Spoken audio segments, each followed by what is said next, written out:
And it looks similar to the Owen Turtenwald list. It has 4 shocks, which is 2 more shocks than Owen ran, 22 lands. 2 Goblin Shortcutters is one of the things that I loved in Owen's list. Same. I mean, I've played that card many times before, but it's very similar to Owen's list. It's in that style. Left side, Esper Control, you see a Temple to see coming to play right now. Evan Wagstaff, a player who does have an Open Series top 8. At least one. I actually personally have played against Evan in a Star City Games Invitational in Indianapolis.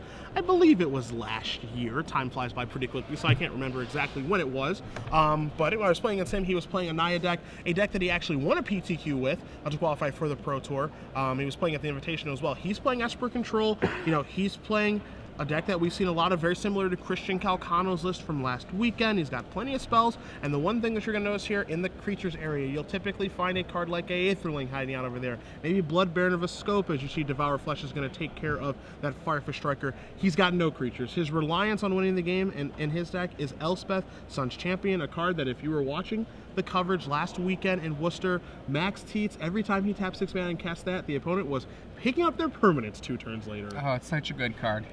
I played against it for the first time this week. It was so much better than I imagined it was going to be.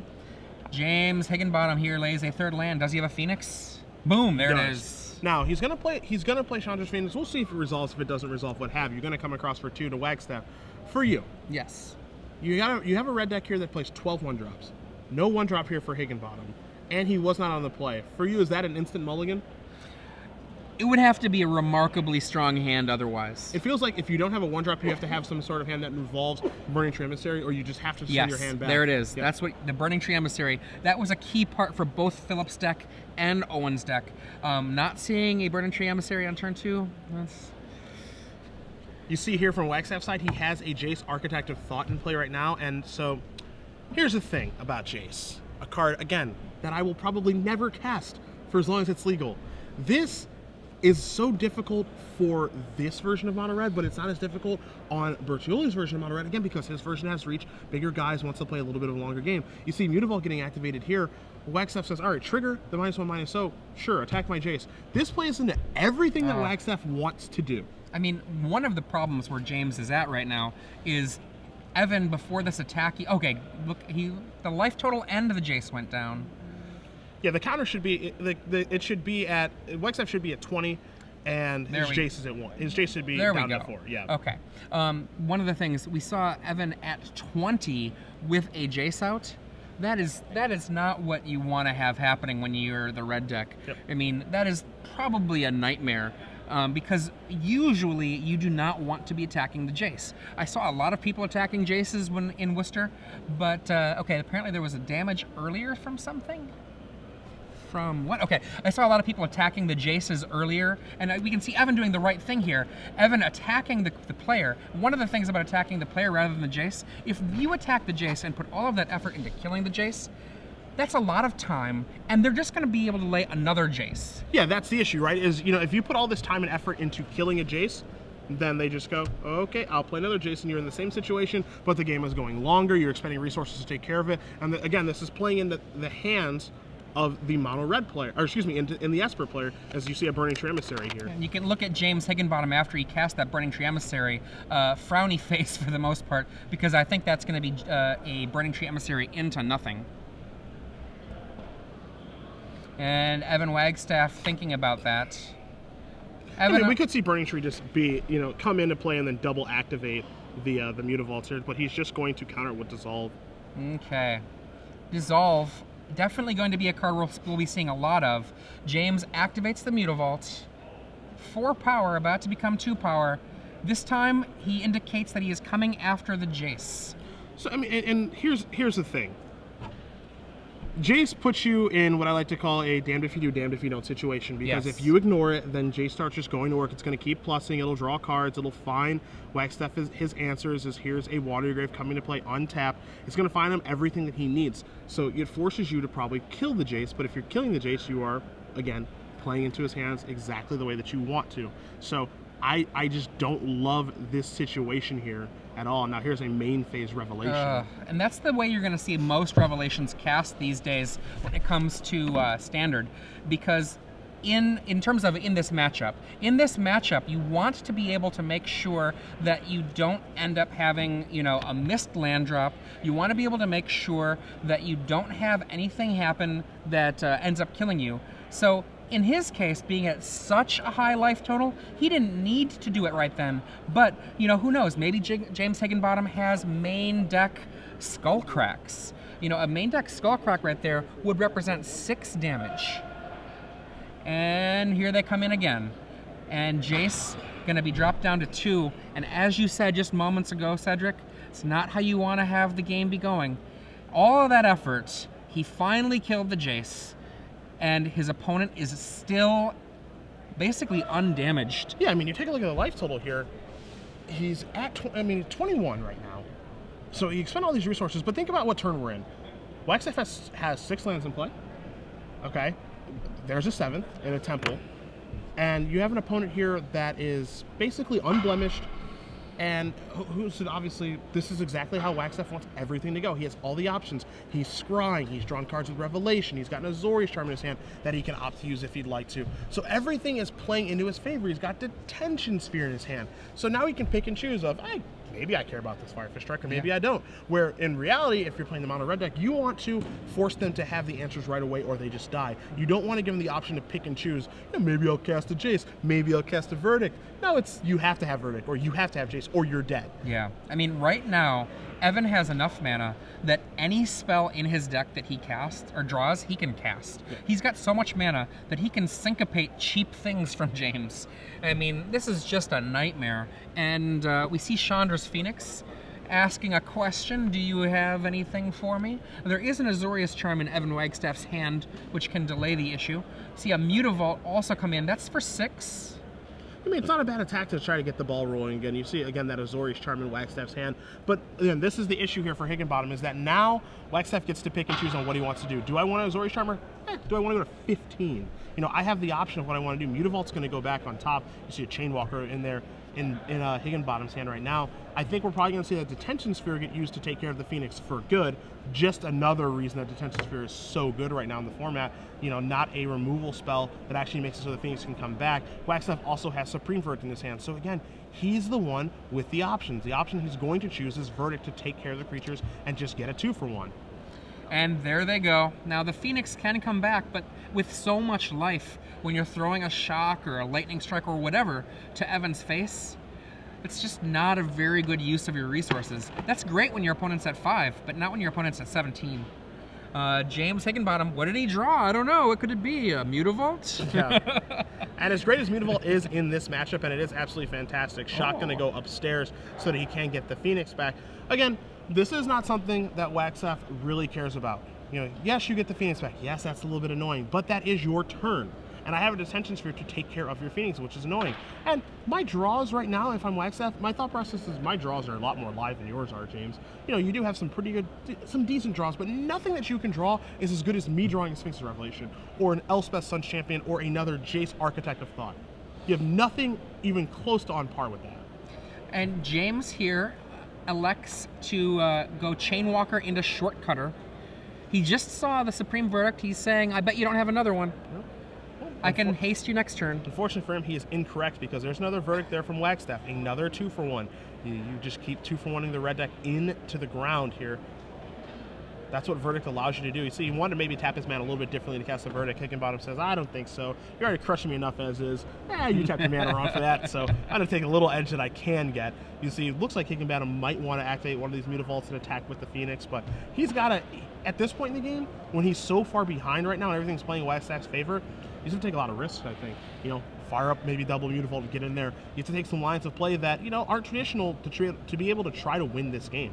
We see a Burning Tree Emissary is going to make a red and a green. The green is almost certainly going to go into a Mutavault. The red is probably going to join the rest of the red to make a Phoenix. And that's exactly what you'll see. You'll see a Phoenix. He's got a green mana floating, activate the Mutavault, and get into the red zone again. And for 4. Now, Evan, down to 11 here. And so this game is not over. It's not over. It's just, it looked pretty bad a while ago. And now here he is facing 8 damage. Yeah. The scary thing here for Higginbottom is you saw Wagstaff play that black-white temple he put his he looked at his card and he immediately left it on top. So for me, that's terrifying because you know that's a relevant card. Here's a detention sphere. Get the Phoenix out of here. But you know that a real card is coming. We don't know if it's a Jace. We don't know if it's a Revelation. Oof. Another Phoenix off the top is actually a pretty good draw there from Higginbottom. Doesn't get 2 for 1 on the detention sphere. But you know something big is coming if you're James. And there's a dissolve. Take that. Look at it again. Is it still good? Yeah, okay, still good. Still good. Gonna get in for 4. Down to 7.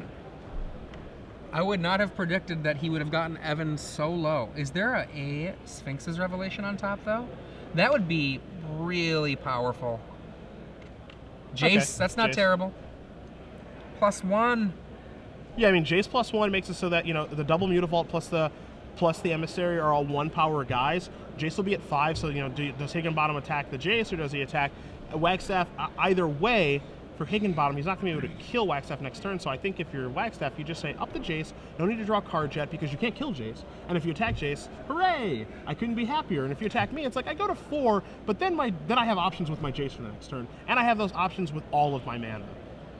I personally, if I were James, I would pretend Jace wasn't there and go right to the face. Yeah, I think he has to get lucky to win this game anyway. So I think I'm with you in that you just go to the face. You can't worry about the Jace right now because it's going to give him more draw steps, and you just hope he bricks. And that's exactly what he's going to do. There we go. So follow-up play, he does. I Do would it. play that. Yeah, you got to play it. You have to get lucky in this situation. That Fire Drinker represents a lot of potential damage. Evan Wagstaff has to be wondering where this game went. He just drew another Jace. He's going to go down, which I agree with. So here are your 3 cards. You've got a Goblet Shrine, you've got a Hero's Downfall, and you have a Supreme Verdict. Make your piles, James. I would split the removal. Yeah, I think it's Verdict versus. And when you're Wagstaff right now, you know you have another Jace in your hand. I think you scoop up that Verdict. Because I think you scoop up the Verdict. Because here's the interesting thing now is that Hero's Downfall is an answer for Mutavault. Mutavault's a little bit annoying right now. So you know, Verdict would be another 2 for 1, but Hero's Downfall would actually take care of, you know, one of the Mutavaults. But he's going to scoop up the Verdict. I think he's just going to go Verdict, take my 2 for 1, play Jace, up it, and then Mutavault gets to put me down to 2. The 2 Mutavaults, excuse me. And away goes the old Jace, almost certainly. Here comes the new Jace.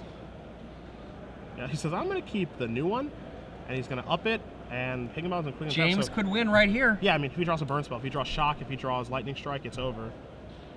Oh, does he have it? He's got a little smile on his face now. All right, Says just go. pass. Okay. I think we need a Rev. It's Rev or no. I mean, Sun Champion's good right now, too, actually. It's actually quite good, down to 3. Show me a Rev. Sun Champion, not terrible. Elspeth actually, I mean, you have to split Elspeth by itself. I'll take it. You have to snap up Elspeth immediately if you're Wagstaff, because now you have blockers. But again, now you have to fade a lot of things. This is going to tap 6 mana, and he only has the Plains in his hand. You got to fade Burn Spells, you got to fade Phoenix. It's not a great spot to be in. I mean, Elspeth is awesome. It's super good card, and having 2 Planeswalkers in play is also fantastic, but he is not out of the woods yet at all. So many draws here. We've already seen 2 Phoenixes. So will he draw that? He's got, I believe, 7 burn spells left in his deck. Oh, that's going to do it. There it is. Yeah, shock you. Wow, unreal. I cannot believe James Higginbottom won that game going into the mid-game with Evan Wagstaff at 21 life. But top of deck, a shot gets in. You see both players' emotions on their face going, I can't believe I lost the game. And Higginbottom thinking, I can't believe I won that game. But so be it. And the thing also is that turn was so critical because Evan Wagstaff had a Jace for 3 out there. So he was going to be able to go 4 cards deeper. 1 from the draw phase, 3 from the Jace. And that might have been enough to find that 3rd Sphinx's Revelation. Well, let's take a look at Wagstaff's sideboard here to start, because he is going to go in the play. You see him taking a look at his deck and how he wants to, you know, compose this for the next 2 games. The sideboard here, 2 Sin Collectors, 1 Aetherling, 2 Negate, 1 Jace Memory Adept, 3 Thoughtseize, 2 Last Breath, 3 Return Phalanx, and a Detention Sphere, his 4th one in his sideboard. Cards that I like that are pretty obvious: 3 copies of Return Phalanx. That's your 2-mana 3/3 defender that you can't activate to actually get into the red zone. So it does play defense mostly, but can play a little bit of offense. You've got 2 copies of Last Breath, a removal spell, takes care of Mutavault, which oddly enough ended up being the problem there from Higginbottom's side. And you've got an intentional Detention Sphere, which I think is almost certainly going to go in because you would just like more removal, lower your curve, so that you can't get in the late game, resolve those big revelations, and get the job done. Interesting card here is Sin Collector, but if Wagstaff is familiar with Higginbottom's list, which just looks like a carbon copy of Turtenwald's, you realize that he only has 8 spells in Shock and Lightning Strike. He does have some cards in the sideboard that we'll get to in just a moment, but I don't think Sin Collector is great here. But as far as the coercion effect goes, but having a 2/1 body on turn 3 to be able to block with, that might actually be pretty good. Yeah, it's a pseudo removal spell that maybe has an upside. Yeah, so it can be a little bit 2-for-1 action. Thoughtseize, not really great in this matchup. Jace Memory Adapt, more for your mirrors. Same thing can be said for Negate and Aetherling. So those are going to stay in the sideboard. But a card that we didn't see last weekend, that we do see this weekend, is Return Phalanx. Most people were opting towards a card like Precinct Captain or a card like Yolked Ox. Phalanx I like more than both of those cards, but we'll get to that in a minute. Let's talk about your sideboard. Yeah, so looking at James Higginbottom's deck here, he's got the cards that I don't think he's going to bring in at all. The Peak Eruptions, of course, the Mizium Mortars, the Flames of the Firebrand, that's 2, 2, and 4, 3 Boros Reckoners, almost certainly not coming in, 1 Active Treason, probably not, and then finally the 3 cards that are probably going to come in: 2 Hammer of Perforos and 1 Skullcrack. Hammer of Perforos used to such good effect by Owen Turtenwald last week in Worcester, and if you don't know it, Red 1, it's a legendary enchantment artifact. That's a mouthful. And makes all your creatures have haste, and you can start sacrificing your creatures for 3/3 elementals for 3 mana. Skullcrack ×1, the other card in James Higginbottom's sideboard. Now, I'm often not a fan of Skullcrack just in general, but I don't mind 1 Skullcrack. 1 Skullcrack means you're not going to have it in your hand all the time, making you want to hold your mana up. And it's just a solid burn spell to the face that can easily make a huge bonus against a deck like Esper, which not only has the access to the Sphinx's Revelation, but it's possible could have a card like Blood Baron, that kind of thing. There are no Blood Barons here from Evan's side, but James doesn't know that. So I think we're going to see is a pretty simple switch in. Probably the 2 Hammers and the 1 Skullcrack, most likely for the 4 Shocks. Or sorry, for 3 of the 4 Shocks. So this is really interesting because in the abstract, I would agree with you in that it's very easy to want to board out Shock in this matchup. Doesn't do very much, you know, 2 damage, who cares? You don't want 2 damage for 1 card. That's worse than a Lava Spike in this matchup. But a lot of the Esper deck list and blue-white, they have Precinct Captain in their sideboard. So we have seen a lot of these decks just board in Precinct Captain as being, hey, I got a 2/2 first striker against red. You know, they can't get through this, and then I can attack with it and make a 1/1, which is actually relevant against cards like Foundry Street Denizen, relevant against a card like Fire Drink Crusader, all these cards. So I wouldn't be surprised to see Higginbottom leave Shock in. That being said, I wanted to talk about Precinct Captain very quickly versus Return Phalanx. Phalanx a little bit easier on the mana because it costs 1 and a black. Precinct Captain, white, 3-color deck, a little bit more difficult. But I don't like Precinct Captain as a sideboard card against mono red because 1, they can leave in Shock. 2, they have access to Lightning Strike as well. Whereas think about the Phalanx, think about, this very simply, think about a 2/2 versus a 3/3 in this matchup. Yes. That's pretty easy to do, right? And the 2/2 is white, the 3/3 is a colorless and a black, so the 3/3 is actually easier to cast and better against red. I've seen a lot of people go towards Precinct Captain as this, I've got an anti-red measure, it's a 2/2 first striker, what are they gonna do about that? And it's like, well, they have 8 spot removal spells for 1, and for 2, it's just like, it's hard to cast. I just don't really like it as an option against these type of decks, as it looks like both players are going to take a mulligan down here to at least 6 cards. Yeah, this is one of the reasons why actually I don't like Precinct Captain. Yeah. White is a real thing, whether you're a 2-color deck or a 3-color deck. I mean, we saw different games where Max Teets was not able to cast Supreme Verdict. Yeah. You know, and that's one of those things where if you would think the mana would be fine, but we don't have the same mana we had yesterday. Yeah. You know, the mana is not as good as it once was for a lot of those decks. And one of the reasons why I still, even if I was afraid of the existence of the Captain, I would still board out 3 of those Shocks, is I've got other things. I've still got my Lightning Strikes. I also have that 1 Shock. I still have, you know, the Striker, yep. you know, and I'll just say to myself, you know what? Maybe he can't cast it. Maybe he can't draw it. Maybe I'll draw the burn spell. Yeah, I mean, that's the thing about Precinct Cap that I don't really like is, you know, people, again, going right towards that as your spell of choice to beat red decks. I think there are just so many better options. Yolkox being one mana and being an 0/4 is basically, as you said, a removal spell. Return Phalanx, a card I don't think many people actually thought about. Easier to cast, and it being a 3/3. So, I mean, that card might even be better than Yolk Docs. It's just this card that if you want an anti-aggro measure, this is really good. I mean, I haven't even thought about Return Phalanx being a 3/3, how good it is against a deck like Green-White that has Fleecemane Lion, has Voice of Resurgence, just blocking those things down or trading with them. I think it's a really, really good sideboard card for these Esper decks that are looking to get an edge against aggro decks while still being able to mix it up.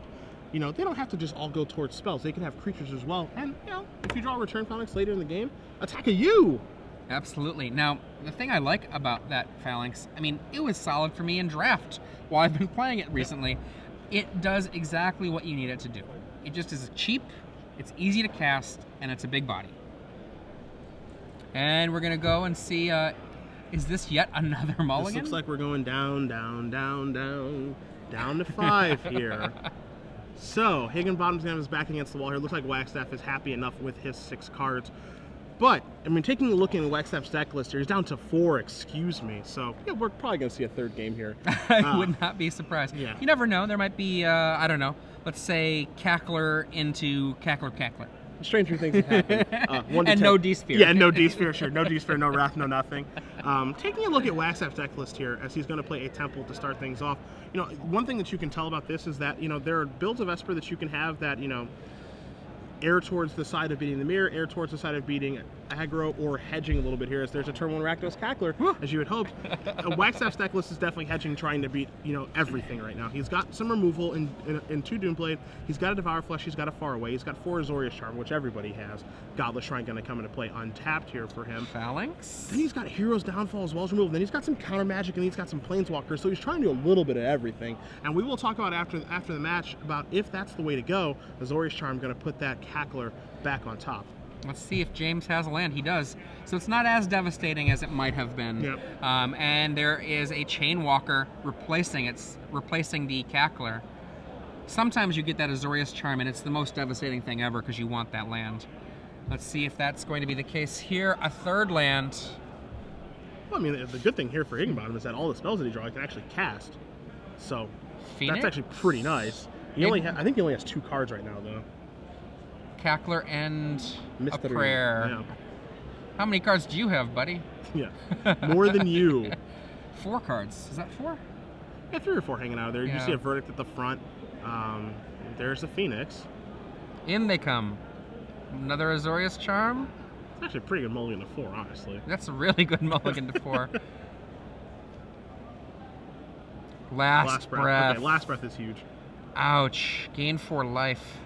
Yeah, Last Breath is huge because that's exiled. That's the big deal. Thanks for the life, buddy.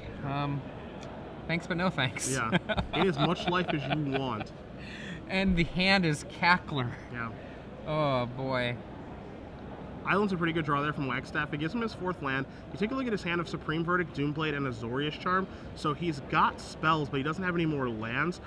The good thing for him is that if he draws Jace Architect Thought, he can actually cast it, and then that's going to put him pretty far ahead. This looks like Mutavolt's going to get fired up. I think we're going to see a Doomblade on Mutavault. Die. Yeah, Mutavolt's the annoying one, as you saw from last game. Take 3, and Cackler's going to come down. There is a Supreme Verdict in Evan's hand, but no extra white. Yep.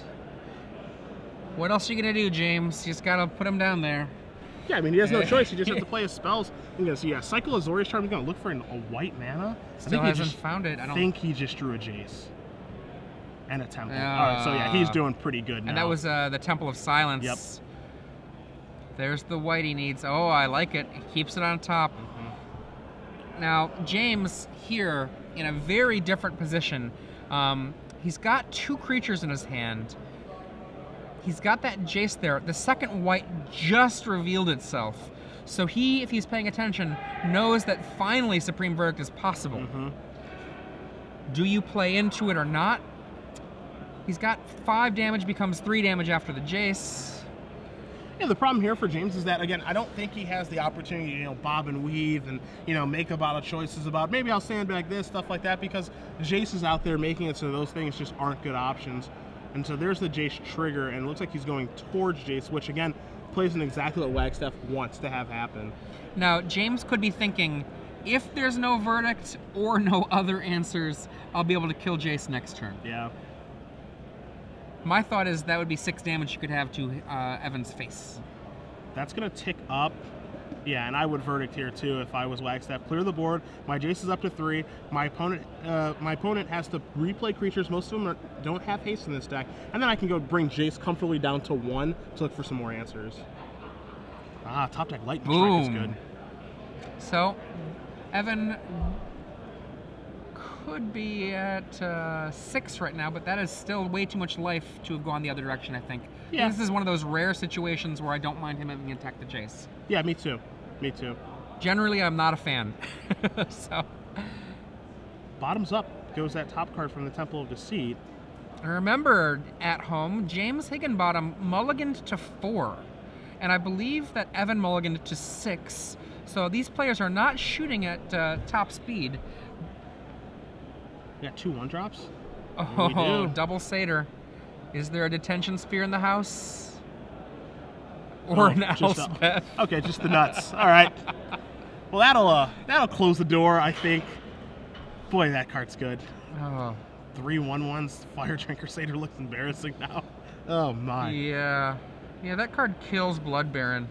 Elspeth is so very, very good. You guys see it on the screen there. 3 1/1s, going to keep pumping those out. The emblem lets it so that you can actually win the game. And then the -3 ability is not going to come up at all in this matchup. Destroy all creatures with power 4 or greater. But when you're playing against those mid-range decks, like the green-red decks that are surfacing right now, with Ember Swallow and Pelucranos, or green-white decks that have Advent of the Worm and Boon Satyr and stuff like that, that's when that looks really good. There's the Striker. The Striker can make one of those soldiers not block. One of the 6? One of the 6 here? And Wagstaff has 2 spells in his hand too, which makes things even worse for Higginbottom. And Detention Sphere and Azorius Charm. So things are looking very, very hard for him on a red player. He has a sphere in hand too? Yep. Oh, Lord. He's got everything. He's got everything. He has everything but a rev. Everything but a rev, my friend. And if you're just joining us, I'm Adrian Sullivan here with Cedric Phillips. This is the second round of 9 rounds here for the StarCityGames.com Open Series here live in Cleveland. Some would say the best city in the world. Well, I mean, others would not, but some could argue that. I saw a television show that said that Cleveland was the best. Cleveland rocks, from what I've been told. 3 more soldier tokens there from Elspeth, and this is just going to make attacking basically impossible. And Higginbottom knows that I can never get through, so he's just going to concede the game. The judge giving a little laugh. Yeah. It's funny because every time I see a judge give a laugh on screen, they almost always turn it off right away afterwards. Sure. I'm thinking in one case of the Jace whose cards were stolen. I'm not sure if you remember that at all. The Notion Thief. Oh, sure. And Justin Uppel. Yep. Yeah. And I believe it was Jeff that was judging, and he just loses it, and then he's like, "Oh, I'm on camera." Yeah. Yeah. Jeff Foster was the spotter there. That's right. And in this case, I saw our judge kind of laughing a little bit as he picked up the soldier tokens. Oh, those. I shouldn't be tipping my hand that I like these soldiers. Well, in Jeff's case, I think it's borderline impossible not to laugh at the Notion Thiefing that Lauren Nolan gave Justin Uppel, making a man out of that young boy. That was one of the most amazing moments in Star City Games coverage history. If you get a chance, go back. You can Google it, I'm sure. Yeah. Just Google Justin Uppel and Notion Thief. Yeah. You probably get a few hits there from Lord Google.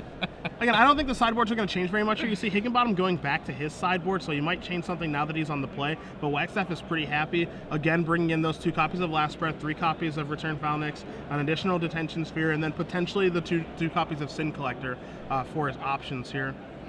I think on this side it's going to be much the same. One of the things that James Higginbottom really didn't see was any new information. Yeah. And so I think he's just going to see the 1 Skullcrack and 2 Hammer of Perforos, and I still think it's probably for 3 shock. And he did, Last Breath was cast from Wagstaff, but that doesn't A, come as a surprise, or B, change anything. What's he going to do? Board out some creatures that don't die Last Breath? That's not possible. So just has the hope that Last Breath doesn't show up for the Chandra's Phoenix and that sort of thing. So. And speaking of Lauren Nolan, Apparently, Lauren Nolan, our backup match, just lost playing at the Karn table. Okay. Nolan, an invitational champion, multiple-time Open Series champion as well. So he's got a loss, so he's sitting at 1-1. He's going to have to run the table to make the top 8 today. It's doable. It's doable. And James Higginbottom on the right with mono red. Evan Wagstaff on the left. And I'm not going to say Esper. I'm going to say with blue, white, black control, because I think that this format is blue, white, X control versus mono red. I think right here you are seeing one version versus another version of the two major archetypes, whether it's blue, white, whether it's blue, white, black versus red. I think we're going to be seeing a lot of this in the coming months, unless someone comes up with something that we have not yet seen. Yeah, there is still plenty of work to be done. Don't forget there is a Pro Tour next weekend. Absolutely. That is standard in Dublin. So we'll see some layers peeled back on the format there, I'm sure, as the best players in the world do get to brewing this week. Team Star City Games already over there in the mansion in Dublin, testing away. Yeah, if you think back to maybe 2 years ago when Vampires made its breakout with black-red, one of the things, Vampires did not finish out that season. It was the beginning of the season they were really big, and at the end, not so much. Yeah. Things change. Mostly because we learn things. Yeah, that's the best part, is that they do change. And Mulligan means things are going to stay the same for James. He's going to go down to at least 6 yet again. Man. But, I mean, could be aggressively mulliganing here, too. Again, when we started, he did not have a 1-drop. And you see both players going to go down to 6 here, so both players just love mulliganing. Is Casey McCarroll shuffling these guys' decks? I don't know. Just both players just love to shuffle. They just love to shuffle. One of the things I currently love about Standard is that there's a lot less shuffling than there is in Modern and in Legacy. Oh, so you're anti-fetch land? Oh, well. I like shuffling. I like casting Sylvan Scrying for Trophies and shuffling and sacking Expedition Map. That's fun to me. I don't know. Some people just don't like shuffling decks. I love shuffling decks. Fetch lands and like searching for lands, it just doesn't bother me at all. I just love it. You know how if people that play Commander, the way you can make Commander, that deck. The way you can make Commander so much better, just get rid of all of the search cards in your deck. You can play so much more Magic. It's great. Okay, I will admit I don't like shuffling a 100-card deck. That's not something I have any interest in doing. But like a 60-card or a 40-card, yeah, shuffle away. I just used to shuffle a phone when I was a kid. I used to just shuffle my deck when I was like, you know, watching TV or something or playing Magic online. It's very comforting to shuffle, actually. It yeah, feels good. I love it. So everyone who hates shuffling because of fetch lands, you guys are wrong. Shuffling is sweet. So good. Okay, will James keep this hand? Okay. All right, both players on 6. There's a 1-drop. Boom, Cackler. So this is the true test, because one thing that we did see as well is that most of the time what ended up happening, especially last week in Worcester, is that whoever's on the plane this matchup won. Yeah, it's a really big deal. James did break serve at the beginning of this match. Yeah. Ooh, only a single land here for James Higginbottom. This would make a Azorius Charm from Evan potentially disgusting. And the thing is, for Higginbottom's side, it's like, you know, Azorius Charm is completely insane right now, but there's no way Higginbottom can just say, oh, I want to attack, I'll play around Azorius Charm. You can't do that. You just have to keep jamming and hope he doesn't have it. There's a Devour Flesh, which actually, here for Higginbottom, he's got to be, I mean, he's not thrilled that our removal spells here, you know, break up his aggressive start, but in reality, it's not an Azorius Charm, it's like a pretty big deal, I think. Absolutely, I completely agree with you. This is an interesting choice here, because the Fire Drinker as a 1 toughness body, sometimes that can come into play. Yep. Later in the game, for example, if an Esper, if that Cackler lives all the way to an Elspeth, that is. All right, so Fire Drinker's going to get in the red zone. He did sacrifice the Cackler. He did also hit a 2nd land drop off the top, so maybe he has like a Burning Tree or something like that. Yep. Oh, right, that's good. Good. Mean, yep. Mean. Evan Wagstaff here. Gosh, he has got a lot of land in his deck, 27 land. But one thing he has done, he has 9 forced come into play tap lands. Yep. 6 was the de facto number that seemed to be arrived at after Pro Tour Dragon's Maze. And I wonder if that's going to hurt him here. We see a Godless, is that a Godless Shrine? Yep. Yeah, a Godless Shrine come into play. And that one he could bring into play untapped. Yeah, does he want to take 2 points of damage? Nope. Obviously he does not. Azorius Charm is going to show up here to put something back on top. Now this Azorius Charm isn't as devastating as what would have happened last turn, where it would have made it so that Higginbottom continued to miss his land drop. But here, while Azorius Charm is annoying right now, he's going to see a pump with the Fire Drinker, so he's going to deal Wagstaff 5, put him down to 11. This isn't the end-all be-all. Right. Now, Evan, there, I would be actually happy to see that Fire Drinker pump. Yeah. That is not that much scariness. You know, 2 mana for 1 extra damage. That's just more time for me and less pressure on the board. Now, a big thing here now is the Azorius Charm targeted a Goblin Shortcutter. Was that the right thing to target? Because exactly what Wagstaff drew this turn, he drew a Return Phalanx. So now he can play that 3/3, but then he knows that a Goblin Shortcutter is coming, triggered ability, says creature can't block, choose your 3/3, get in for 4 points of damage, puts you down to 7, and I have 3 2-power guys on the table, but Hero's Downfall is just going to take care of the Fire Drinker. He's very interested in his main phases here with this. I'm kind of curious about that because, you know, you never know, something can happen that might make things harder. Like, let's pretend that a creature enchantment hits. Yeah, I mean, Madcap Skills isn't on the regular right now, yeah. But who knows if Higginbottom is playing that card. Yeah, I mean, just because Owen Turtenwald played a list that looks like this doesn't mean that that's this list, you know? James Higginbottom here has the Shortcutter, and he obviously does not know that a Return Phalanx is in hand. He goes with the Chainwalker, building up more damage on the table. That's really good, too. And also, you know, the thing here is you see Jace is drawn for Wagstaff. He does not draw a 4th land. Hero's Downfall is going to take care of the Chainwalker. Is that now it's a pretty... I think it's pretty clear if you're Higginbottom that, yes, Wagstaff doesn't have a 4th land, but he probably doesn't have a Supreme Verdict either. Because he's just killing my guys right away. So, you know, if he does have Supreme Verdict too, I mean, good beats, but I wouldn't really attempt to play around it at this point. Not at all. I mean, the thing about it is, if he has it, he has it. But make him have it. Yeah. Don't get tricked into being the control deck. Hallowed Fountain off the top. There is your 3/3. We'll bring it up on the screen for you guys. It's a defender that can attack, but more importantly, of everything that happened, it was just a Higginbottom reading the card, Hallowed Fountain into play tapped. I think that's more important than anything that happened this turn.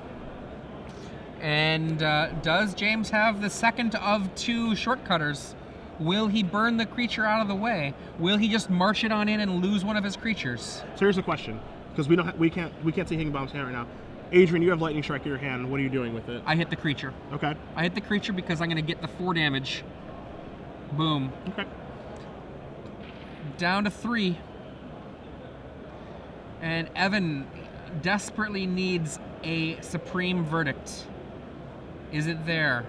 He's got Jace in his hand. He also has D-Sphere, too. Has a Watery Grave. I mean, Jace going up, you know, the attack from Higginbottom will put Wagstaff down to 1, and then if Higginbottom has any burn spell, he's dead. If he has a land for Chandra's Phoenix, he's dead.